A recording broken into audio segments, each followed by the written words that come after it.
Sebetulnya pelayanan online ini awalnya dulu waktu kita sebelum ada pandemi itu hanya akte kelahiran. Hanya akte kelahiran saja dulu ya. Dulu hanya akte kelahiran. Sekarang sudah banyak, sudah banyak, termasuk kita juga memiliki aplikasi juga beberapa. Nah, yang di online kan sama kita sekarang selain akte kelahiran yang sudah berlangsung lama sejak 2018 kalau tidak salah itu, cuman memang tidak terlalu menjadi pilihan favorit masyarakat, tidak. Tapi tetap aja masyarakat senang datang offline, senang datang manual, seperti datang ke Disduk rame-rame, seperti itu. Memang tidak ada masalah apapun waktu itu.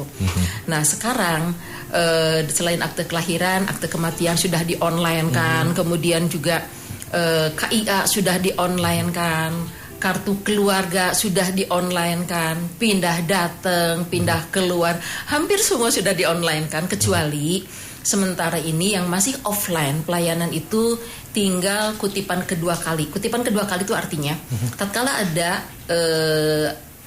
akta kelahiran atau akta kematian rusak, hilang, ini boleh diterbitkan kedua kali. Ini masih kita off, masih kita layani offline seperti itu. Tapi dalam perkembangan waktu ini kita sudah punya surat edaran wali kota.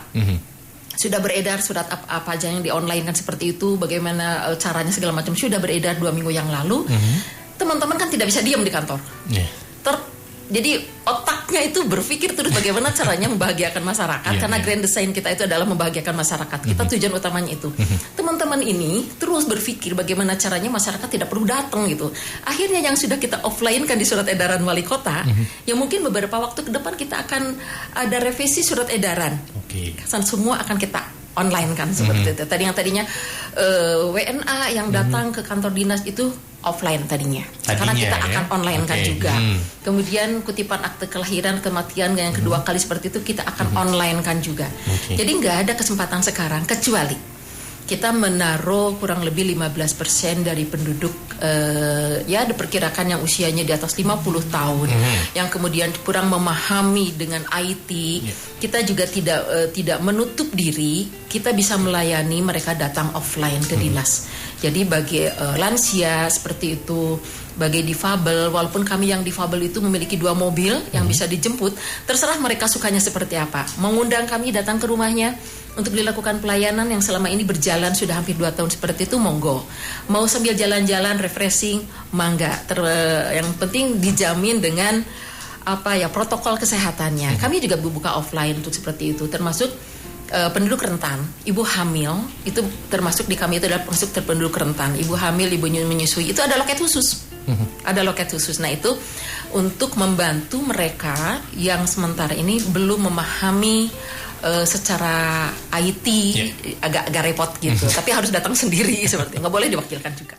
Yang tadi saya sampaikan untuk pelayanan online akta kelahiran, akta kematian, KIA, kemudian kartu keluarga yang sudah kerjasama dengan IBI, kemudian kerjasama dengan rumah sakit ibu dan anak ini yang luar biasa, mereka secara online dan kita terbitkan 3 dokumen sekaligus. Kita belum bisa 5 atau 6, kita baru 3. Tatkala ada yang lahir, kartu keluarganya kita terbitkan. Anak sudah langsung masuk di dalam kartu keluarga, dapat NIK baru. Bukan NIK baru, memang dapat NIK seperti itu. Kemudian dia juga dapat KIA, dia juga dapat akta kelahiran. Nah ini kerjasama dengan IBI. Nah selain itu juga ada KIA. Nah ini masuk dalam aplikasi namanya Salaman. Selesai dalam genggaman. Walaupun selesai dalam genggamannya ada yang menyandai saya, Bu Popeng jangan sampai selesai genggaman nanti di dalam genggaman ada sesuatu. Oh enggak, saya bilang dijamin enggak ada lah. Kalau ada yang begitu laporin aja ke Saber Pungli lah, saya bilang kayak gitu. Itu satu. Yang kedua ada aplikasi namanya iPunten. Nah iPunten ini kan ini dulu waktu dicanangkan tahun 2018 awal itu ini hanya untuk penduduk non permanen, penduduk yang luar kota Bandung yang ingin tinggal sementara di Bandung, masuk aplikasi itu akan kita keluarkan surat keterangan tinggal sementara. Nah kita kembangkan sekarang, jadi orang yang untuk pindah datang ke Bandung bisa masuk di aplikasi itu. Kemudian orang yang WNA bisa masuk di aplikasi itu. Mudah-mudahan 1 minggu ke depan ini udah jadi. Nah ini maksud saya, yang tadi offline yang masih ada dalam surat edaran Pak Wali Kota, kita akan coba nanti revisi semua akan diarahkan kepada online itu. Oke, platformnya, aplikasinya yang sudah ada akan dikembangkan, termasuk juga memasukkan yang offline ini ya Bu ya. Ada juga, jangan salah, namanya Pemuda. Pemuda, nah ini bukan Pemuda Idaman ya. lagu itu. Nah ini Pemuda apa nih Bu? Kenapa diberi nama Pemuda ini? Ya, Pemuda itu sebetulnya pemutakhiran data mandiri.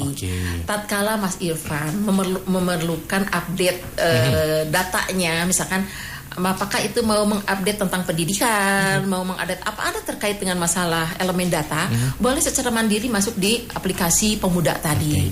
Ada juga kita memiliki aplikasi Adu Cepat.